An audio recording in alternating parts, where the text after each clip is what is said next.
Deep in the scorching deserts of southeastern Iran, near the border of Afghanistan, lies a place that shouldn't exist. For thousands of years, it remained hidden under layers of salt and sand, a silent witness to a forgotten era. 5,000 years ago, while most of mankind was just beginning to understand the basics of agriculture, a city flourished here with a level of technology that defies explanation. We call it Shahr-e Sukhteh, the burnt city. But don't let the name fool you.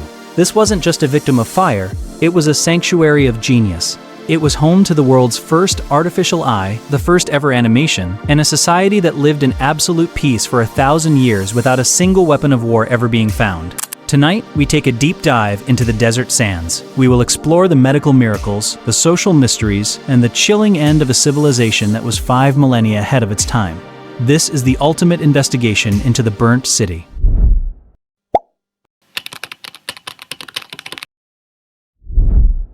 In 2006, archaeologists uncovered grave number 6,705. Inside was the skeleton of a woman, unusually tall for her time, nearly 6 feet. But as the dust was cleared from her skull, the world of archaeology stood still.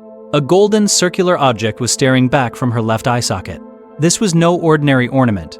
It was the world's first prosthetic eye. Analysis revealed it was made of a lightweight material, possibly a mixture of bitumen and animal fat, covered in a thin layer of gold. It was engraved with tiny lines resembling the capillaries of a human eye. But how was it held in place? 2 small holes were drilled on either side of the prosthetic, allowing a gold wire to thread through it and anchor it into her eye socket. Even more shocking, there were traces of an abscess on her eyelid, meaning she wore this eye while she was alive. Was she a priestess? A queen? Or a pioneer of ancient medicine? Whoever she was, her existence proves that 4,800 years ago, the doctors of the burnt city were performing ocular procedures that we thought were modern.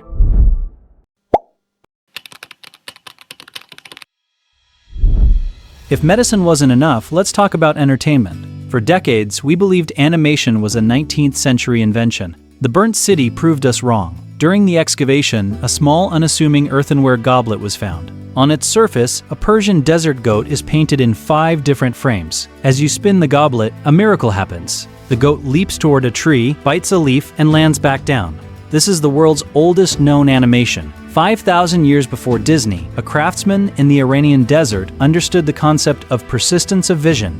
They understood how to tell a story through moving images. But it wasn't just art, they were also the masters of leisure. Archaeologists found a board game consisting of 60 pieces made of turquoise and agate alongside an ebony board. It is the ancestor of modern backgammon. These people weren't just surviving, they were thriving. They had the time and the intellect to play, to create, and to dream.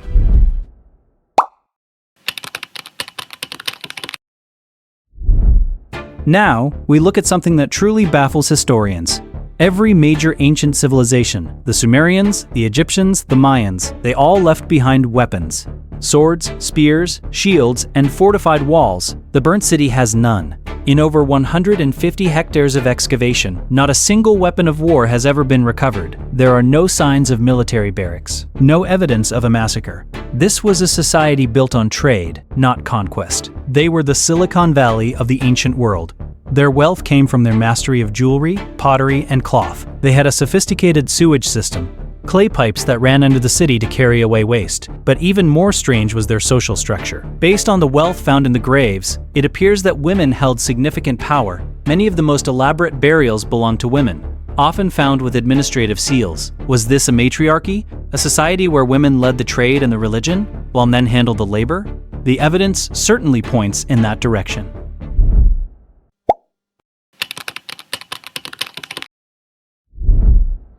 As we dig deeper into the medical history of Shahr-e Sukhteh, the discoveries become even more surreal. In the late 1970s, a skull of a 13-year-old girl was found. She suffered from hydrocephalus, a condition where fluid builds up in the brain, but she didn't die from it immediately.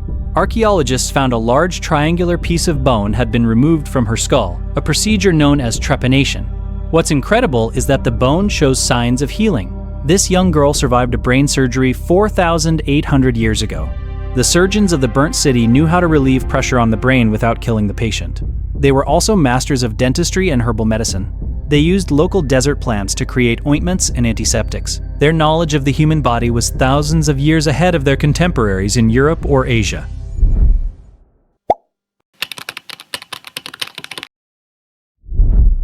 You might wonder, how did they afford this lifestyle in the middle of a desert? The answer is industry. Shahr-e Sukhteh was a massive manufacturing hub. They were the world's leading producers of lapis lazuli and turquoise beads. They didn't just mine them, they processed them with microscopic precision. They used tiny drills made of flint to create holes in beads that are smaller than a millimeter. They exported these luxury goods to Mesopotamia, the Indus Valley, and even as far as Egypt. They also had a complex system of weights and measures, essential for global trade. They were the middlemen of the Silk Road before the Silk Road even existed. The city was divided into zones, a residential zone and an industrial zone, and a massive necropolis with over 40,000 graves. Everything was planned, everything was precise.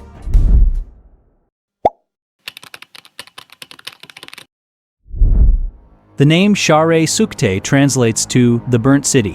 Why? Because archaeology shows the city was destroyed by fire not once, not twice, but 3 times. The first fire was around 2700 BC, the second in 2400 BC, and the final devastating blaze in 1800 BC. But here is the mystery. There is no evidence of an invading army. No arrowheads in the walls, no skeletons in the streets. If it wasn't war, what was it? Some scientists believe the city was so densely packed with workshops, pottery kilns, and metal furnaces that a single accident could turn the entire city into an oven. But the final blow wasn't fire, it was water. The Helmand River, which provided life to the city, suddenly shifted its course due to seismic activity. The lush delta turned into a salt desert. The trade routes dried up. The sophisticated plumbing became useless.